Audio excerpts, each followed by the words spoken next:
So obviously a password is just a set of characters or words to authenticate access to a digital system, right? We type in our username, which by default is normally our email address, but a lot of times we just use our name, and then we have a password. Hat tip, something to keep in mind as we go through this presentation. If we're generating a difficult password using a password generator, which is the ideal, and we'll get to that, if the application you're using allows you to make up your own username rather than using an email address, which I would argue is a security fall of, or failure if they require that or do that by default. You can also generate a password as your username. And then when you're using a password manager, it's just going to fill that all in for you. So you don't need to know that. So now you've made essentially two passwords, making it much more difficult for someone to break into one of your accounts. So just, something to keep in mind as we go through this. But here are some password statistics that you need to know of why this is an important topic and why it's increasingly an issue, not just in this country, but throughout the world. Some people can have as many as 85 passwords. And you're thinking, 85, how is that possible? I, for example, have 356. That's what I checked before creating the session. Now, the reason I have 356 is because I have passwords for many of my clients and their accounts. So I'm managing literally hundreds of passwords. There's no way for me to possibly know what all those passwords are, particularly without reusing a password, which is a big no-no in security.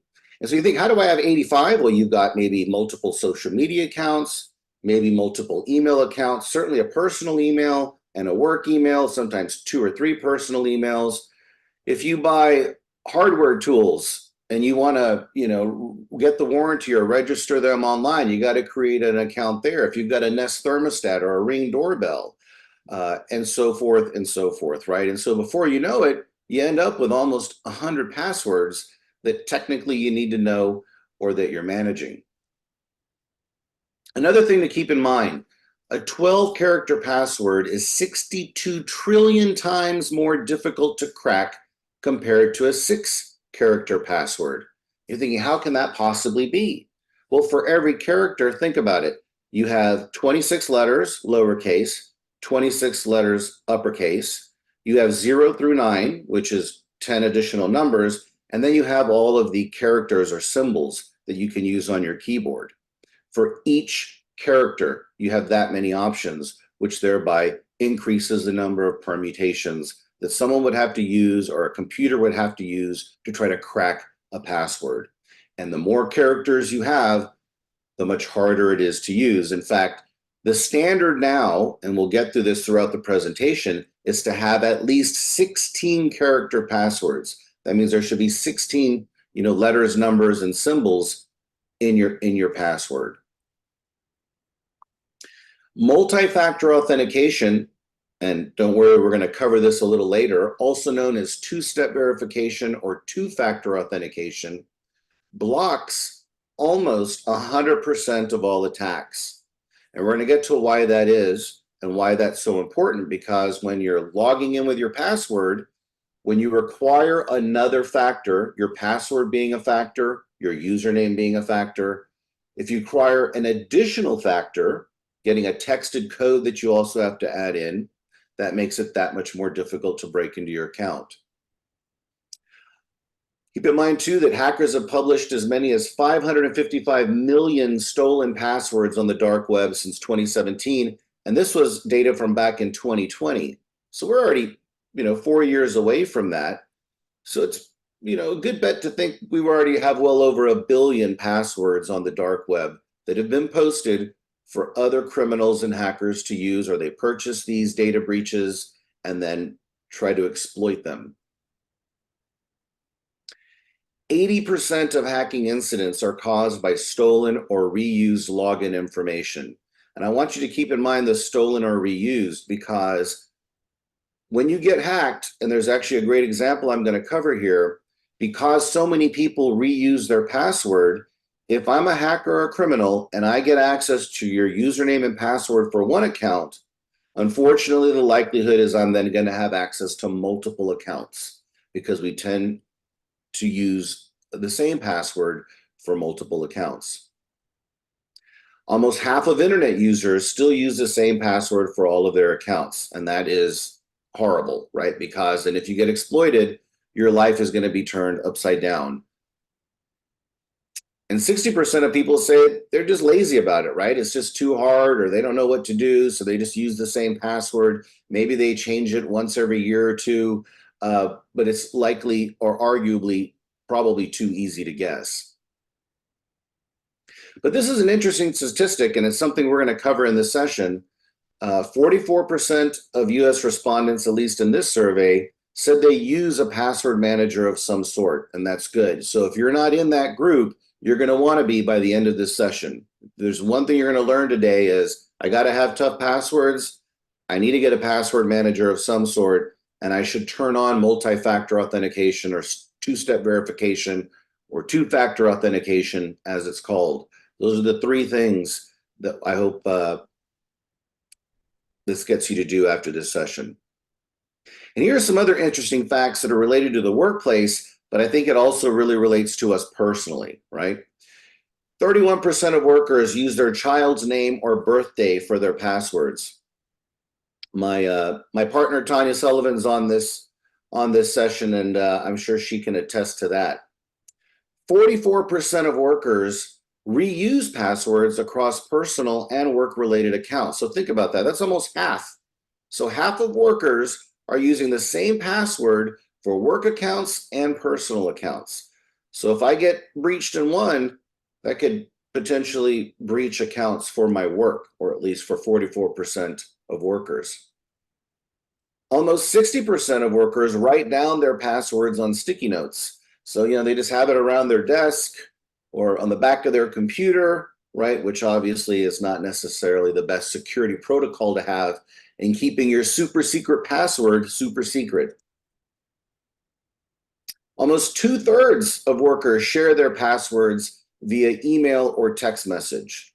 Obviously, the danger of that, right? Because if your text message isn't encrypted or your email isn't encrypted, and you've been hacked, or you have malware on your computer, or you have a virus on your computer, and someone's getting copies of what you're sending, they're also getting copies of your password.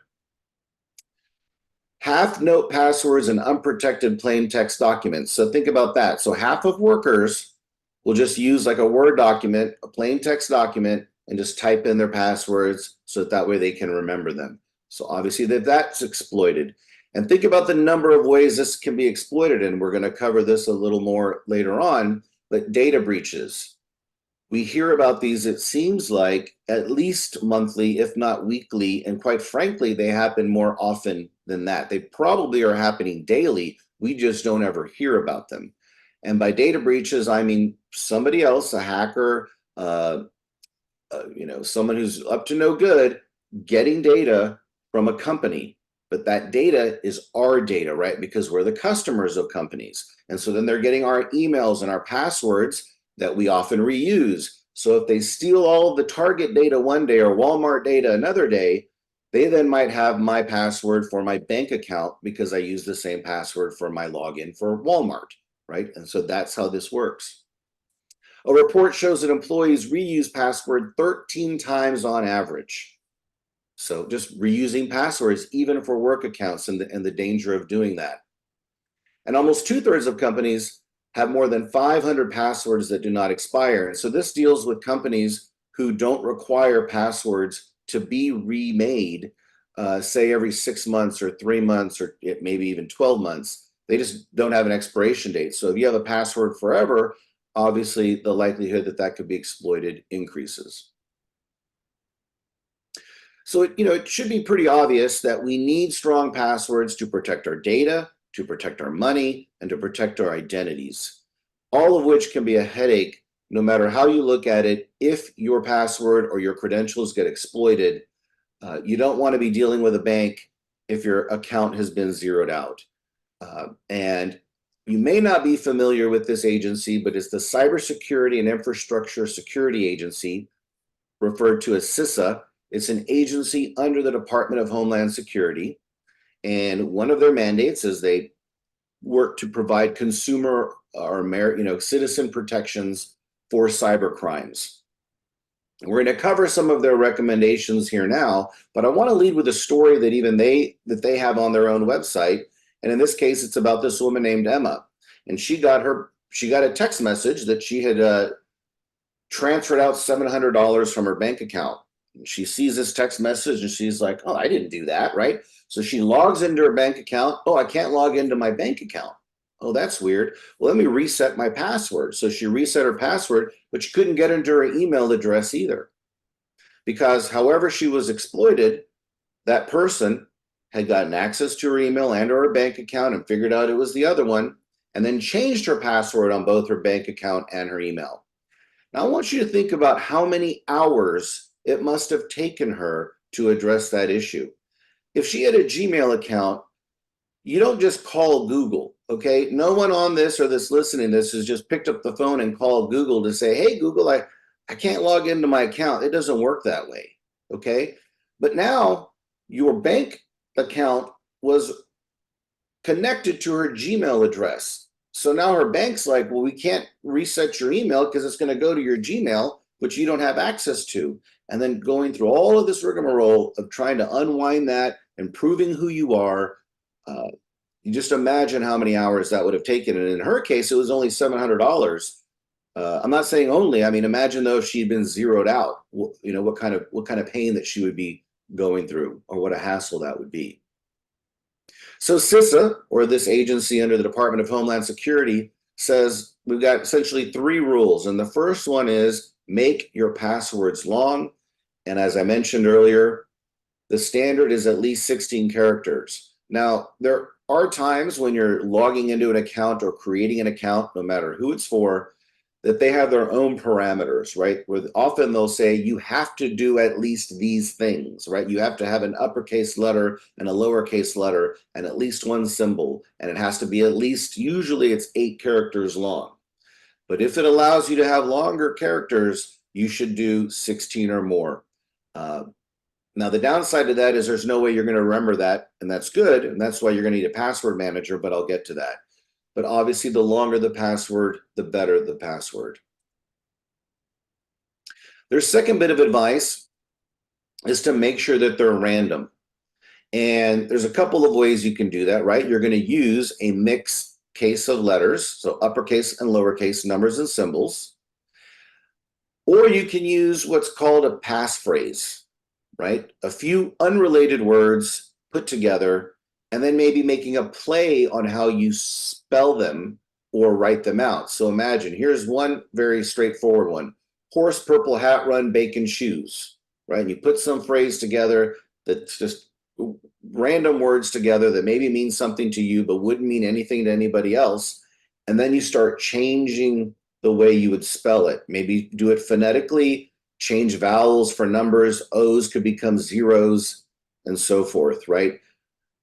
It's a little easier to remember, right? But still a lot harder to guess. So, you know, that's something to keep in mind. But I have one here bolded because the strongest one here is this one here, right? This makes sense to nobody, and no one's just going to know that. Figuring this out is going to be incredibly difficult, where this is actually arguably easier to guess.